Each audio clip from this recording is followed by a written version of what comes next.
नमस्कार साथियों, स्वागत है आप सभी का हमारे यूट्यूब चैनल में।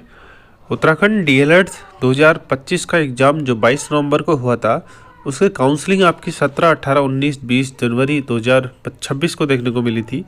उसके बाद उसका जो है डाइट अलॉटमेंट लिस्ट जो है आप लोगों के सामने आ चुकी है। कल वीडियो बनाने का टाइम नहीं हुआ था, तो इसलिए मैंने पीडीएफ जो है आपके ग्रुप में शेयर कर दी थी। जो लोग ग्रुप पर नहीं जुड़े हैं, डिस्क्रिप्शन पे ग्रुप का लिंक दिया है, वहाँ से जाकर जुड़ सकते हैं। परंतु अब हम इस वीडियो के माध्यम से पूरी डिटेल में बात करने वाले हैं कि आप लोगों को कैसे कैसे डाइट अलॉट हुई है, उसके बाद आपकी एडमिशन प्रोसेस क्या रहने वाली है, कब से आपकी क्लासेस शुरू होगी, और सबसे मेन क्वेश्चन और सबसे ज़्यादा पूछा जाने वाला क्वेश्चन जो रहेगा वो था वेटिंग लिस्ट के बारे में। तो वेटिंग लिस्ट के बारे में भी बात करने वाले हैं कि कब आएगी, कितने पदों पर आएगी, सारी चीज़ें बात करने वाले हैं। तो देखिए, शुरू करते हैं इस वीडियो को। आपके सामने नोटिस पड़ा है, राज्य शैक्षिक अनुसंधान एवं प्रशिक्षण परिषद SCRT जिसे कहा जाता है, state council of education research and training Uttarakhand Nandurkheda Dehradun की तरफ से नोटिस जारी किया गया है। पत्रांक संख्या देख सकते हैं 31 जनवरी। द्विवर्षीय डीएलएड प्रशिक्षण प्रवेश परीक्षा 2025 हेतु चयनित औपबंधिक अभ्यर्थियों के राज्य स्तरीय काउंसिलिंग के पश्चात जिला शिक्षा एवं प्रशिक्षण संस्थान आवंटन संबंधी सूचना। देखिए, आवंटन मतलब आपको डाइट अलॉटमेंट हुई है, उससे संबंधित सूचना है। राज्य शैक्षिक अनुसंधान एवं प्रशिक्षण परिषद SCRT उत्तराखंड देहरादून द्वारा द्विवर्षीय डीएलएड प्रवेश प्रशिक्षण 2025 प्रवेश परीक्षा में चयनित अभ्यर्थियों की औपबंधिक की राज्य स्तरीय काउंसिलिंग दिनांक 17 से 20 जनवरी 2026 तक संपादित की गई थी। उक्त काउंसिलिंग में उपस्थित अभ्यर्थियों की चयनित वर्गों एवं आरक्षित श्रेणी के अंतर्गत ऑनलाइन आवेदन पत्रों में उल्लेखित विवरणों एवं काउंसलिंग में उपलब्ध कराए गए साक्ष्यों एवं प्रमाण पत्रों के तथा अभ्यर्थियों द्वारा उपलब्ध कराए गए जनपद विकल्प पत्र के में दिए गए विवरण के आधार पर जिला शिक्षा प्रशिक्षण संस्थान में वर्गवार एवं श्रेणीवार सीटों की उपलब्धता के अनुसार अभ्यर्थियों को प्रशिक्षण हेतु जिला शिक्षा प्रशिक्षण संस्थान आवंटित किए गए। कहने का मतलब है कि अगर यदि आपका एग्जाम निकला था और उसके बाद आपने काउंसलिंग में प्रतिभाग किया था और आपके सारे डॉक्यूमेंट सही है, तो आपकी डाइट अलॉटमेंट लिस्ट कर दी गई है। अभ्यर्थी 2 से 9 फरवरी 2026 तक अनिवार्य रूप से अपने जनपद से संबंधित जिला शिक्षा प्रशिक्षण संस्थान में प्रवेश सुनिश्चित करें। अब कहने का मतलब है कि 2 तारीख से 9 तारीख तक आपको एडमिशन का टाइम दिया गया है, 1 हफ्ते का टाइम दिया गया है। आपको 1 हफ्ते के अंतर्गत समस्त डॉक्यूमेंट्स लेके अपना एडमिशन कराना है। अब वो डॉक्यूमेंट्स क्या है उनके बारे में भी बात करेंगे, वीडियो में बने रहे अंत तक, ठीक है। 2 से 9 फरवरी तक आपका टाइम रहेगा।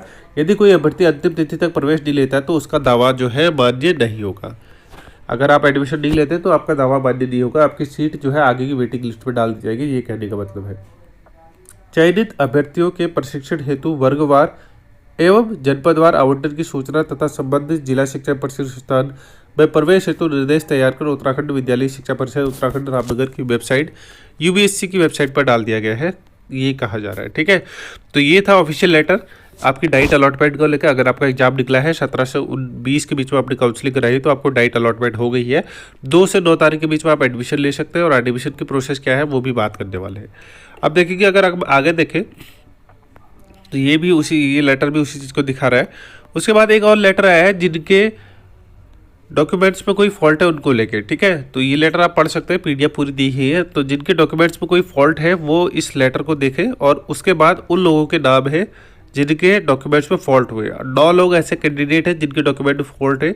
अब देखिए, दिव्या शर्मा QR ऑर्फन में इनका सिलेक्शन हुआ है। विसंगति का प्रकार अनाथ संबंधी प्रमाण पत्र उपलब्ध नहीं है। देखिए, सिलेक्शन इनका ऑर्फन में हुआ है लेकिन इनके पास प्रमाण पत्र नहीं है। इनको 1 हफ्ते का टाइम दिया गया। अगर आप 1 हफ्ते के अंतर्गत अपना प्रमाण पत्र आप प्रेषित करते हैं तो आपका चयन होगा, अन्यथा की दृष्टि में आपका चयन जो है स्वतः निस्तारित समझा जाएगा, ठीक है। तो इस प्रकार से करीब 9 लोगों का सिलेक्शन जो है इन्होंने रोक के रखा है डॉक्यूमेंट्स के विसंगति के आधार पर। अगला देखेंगे, हिमांशु राणा स्पोर्ट्स से इनका सिलेक्शन हुआ, लेकिन स्पोर्ट्स में ये सारी चीज़ें बताई गई है। इनके द्वारा आवेदक द्वारा कुशल खिलाड़ी श्रेणी में वांछनीय प्रमाण पत्र उपलब्ध नहीं कराया गया है, इसलिए आवेदन का अभ्यर्थन निरस्त किया जाता है। तो इनका अभ्यर्थन जो है निरस्त किया जाता है इस वजह से। हर्षवर्धन लोहन तो UR स्पोर्ट्स में, और सेम चीज़ इनके पास भी हुई है। तो इस प्रकार से 9 कैंडिडेट ऐसे हैं, या तो आपका अभ्यर्थन जो है निरस्त कर दिया गया है। 6 आपके साइंस में है, 3 आपके आर्ट्स में है।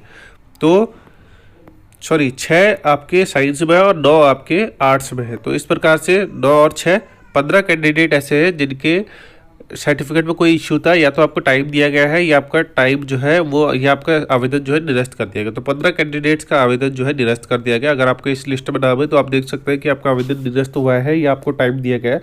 अगर आपको टाइम दिया है तो अपने डॉक्यूमेंट बना के तो आप जमा कर सकते हैं, ताकि आपका जो है अभ्यर्थन जो है कंटिन्यू चलता रहे। अब आगे बात करें, उक्त जिन आवेदकों को विसंगति या त्रुटि के निस्तारण हेतु 1 सप्ताह का समय प्रदान किए जाने की संस्तुति की गई है। इसमें के लिए जिला शिक्षा प्रशिक्षण आवंटन प्रक्रिया में उनके विकल्प एवं मेरिट के अनुसार सीट आरक्षित की जाएगी, किंतु वांछनीय प्रमाण पत्र उपलब्ध कराने के उपरांत ही प्रवेश प्रक्रिया संपादित की जाएगी। तो कहने का मतलब यह है कि अगर आप सीट आपकी तभी रिजर्व मानी जाएगी जब आप डॉक्यूमेंट प्रोवाइड करवा दिए जाओगे। उक्त विसंगतियों का निराकरण करते हुए समय समय पर आरक्षण हेतु निर्गत शासनादेश के आलोक में जनपद जिला शिक्षा प्रशिक्षण संस्थान हेतु विभिन्न वर्गों एवं उपवर्गों को निर्धारण हेतु सीटों की स्वीकृत सीटों के अनुसार प्रशिक्षण प्राप्त करने वाले विसंगत रहित अभ्यर्थियों द्वारा दिए गए जनपद विकल्पों के अनुसार प्रवीणता क्रम में जिला शिक्षा प्रशिक्षण संस्थान की आवंटन सूची कार्रवाई किए जाने हेतु सर्वसम्मति से निर्णय लिया गया है। मतलब जिन लोगों का डॉक्यूमेंट सही है तो उनको डाइट अलॉटमेंट उनकी प्रेफरेंस के आधार पर कर दिया गया है और उनके एडमिशन प्रक्रिया को शुरू करने की जो है परमिशन दे दी गई है, ये कहा जा रहा है। अब आगे देखेंगे। अब आप देख सकते हैं ये लेटर जारी हुआ है उनके लिए जिनका डीएलएड में एडमिशन हो गया है, एडमिशन होने वाला है और सारी प्रक्रिया पूरी हो गई है। 2 तारीख से 9 तारीख तक आपके एडमिशन प्रक्रिया होगी, जिसमें सूचना जो है कक्षाएं विधिवत संचालित की जाने हेतु सूचना पृथक से अवगत कराएगी। अभी आपकी एडमिशन प्रोसेस हो रही है, क्लासेस कब से शुरू होगी ये नहीं बताया गया है, ये आपको अलग से लेटर जारी करके बता दिया जाएगा, ये कहना है। ठीक है, तो क्लासें अभी स्टार्ट कोई नहीं हो रही है। अभ्यर्थी द्वारा जनपद के जिला शिक्षा प्रशिक्षण संस्थान में प्रवेश हेतु उक्त तिथि में अनिवार्यता होना सुनिश्चित करें। मतलब 2 तारीख से 9 के बीच में आपको एडमिशन लेना है। उक्त तिथि के पश्चात आपको प्रवेश नहीं दिया जाएगा, उसके और कोई दावा भी मान्य नहीं होगा। 2 तारीख से 9 तारीख के बीच में प्रवेश के समय अभ्यर्थी को समस्त शैक्षिक अर्हता एवं अन्य संबंधित प्रमाण पत्रों की मूल प्रति की 2 प्रति स्व हस्ताक्षरित 2 नवीनतम पासपोर्ट आकार की फोटोग्राफ एवं उत्तराखंड विद्यालय शिक्षा परिषद रामनगर नैनीताल की विज्ञप्ति में उल्लेखित शैक्षिक अर्हता एवं अन्य से संबंधित प्रवेश प्रमाण पत्रों को समय से प्रस्तुत करने होंगे, जिनका विवरण निम्नलिखित है। आपको डॉक्यूमेंट लेके जाने हैं, वो डॉक्यूमेंट जो आपके काउंसलिंग में लेके गए थे वही सारे डॉक्यूमेंट लग रहे हैं। हाई स्कूल का प्रमाण पत्र, इंटर का प्रमाण पत्र, ग्रेजुएशन सारे अंक पत्र और प्रमाण पत्र लगेगा। आपका SC ST OBC और EWS से बिलोंग करते हैं तो उसका प्रमाण पत्र, DFF और जो है 36 आरक्षण जो है अगर आप वो करते हैं DFF PH excellent orphan sports और इस तरह राज्य आंदोलन इस तरह के अगर आप वो करते हैं तो वो भी लगेंगे। ठीक है, राज्य आंदोलनकारी कुशल खिलाड़ी उत्तराखंड विद्यालय परिषद विज्ञप्ति जो है उसके अनुसार आपका डोमिसाइल जो है वो उत्तराखंड का होना चाहिए। और अगर आप इन सर्विस है तो आपका प्रमाण पत्र लगेगा। डीएलएड का एडमिट कार्ड जो आपको एडमिट कार्ड पेपर के टाइम पे लगा था वो एडमिट कार्ड भी लगेगा। ठीक है, साथ ही साथ 2 पासपोर्ट साइज फोटो, ये आपके समस्त डॉक्यूमेंट लगेंगे। और जो डॉक्यूमेंट है उनके 2 सेट बना के सेल्फ अटेस्ट करके लेके जाना है, जैसे आप काउंसलिंग में लेके गए थे।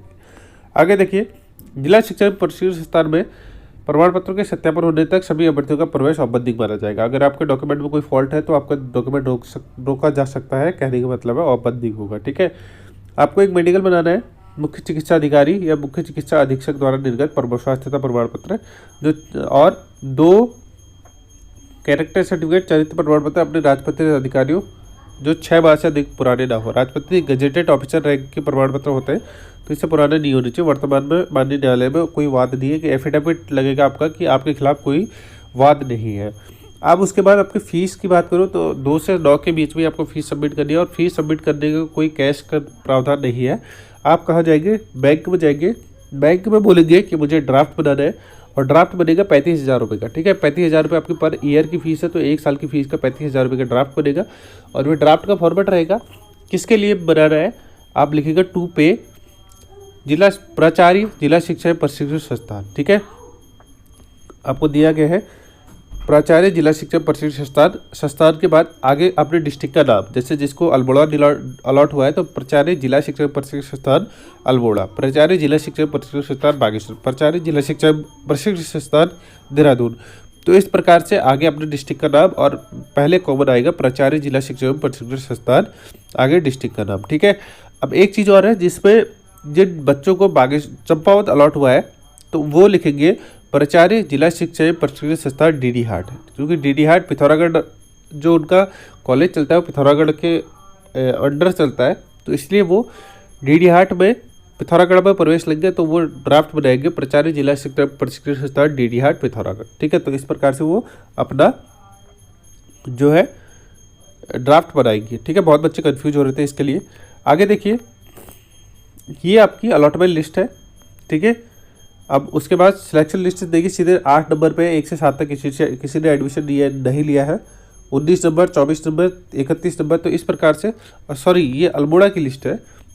तो अल्मोड़ा में देख सकते हैं आप 25 सीटें होती हैं, 25 में से 19 सीटें भरी गई है साइंस की। तो कहने का मतलब है 6 सीटें अभी भी खाली है यहाँ पर। उसके बाद आप अपना नाम देख सकते हैं, ये है बागेश्वर की लिस्ट। बागेश्वर में 14 सीटें भरी गई, तो 11 सीटें यहाँ पर भी खाली है। तो सीटें बहुत खाली है। ठीक है, अगर आप इस तरीके से देखेंगे तो पूरी लिस्ट आपके सामने है। चमोली, चंपावत, देहरादून, हरिद्वार, नैनीताल, पौड़ी, रुद्रप्रयाग। तो इस प्रकार से 13 के 13 डिस्ट्रिक्टों की सीटें खाली है यहाँ पर। पहले साइंस की लिस्ट दी गई है, उसके बाद नीचे जो है आपकी आर्ट्स की लिस्ट दी गई है। अब देखिए, बहुत सारे बच्चों को कन्फ्यूजन था कि वेटिंग लिस्ट को लेकर। मैं आपको बता दूं कि सीटें कितनी भरी गई है। 260 सीट्स जो है साइंस में भरी गई है, और अगर आर्ट्स की बात करूं तो 262 सीटें भरी गई है।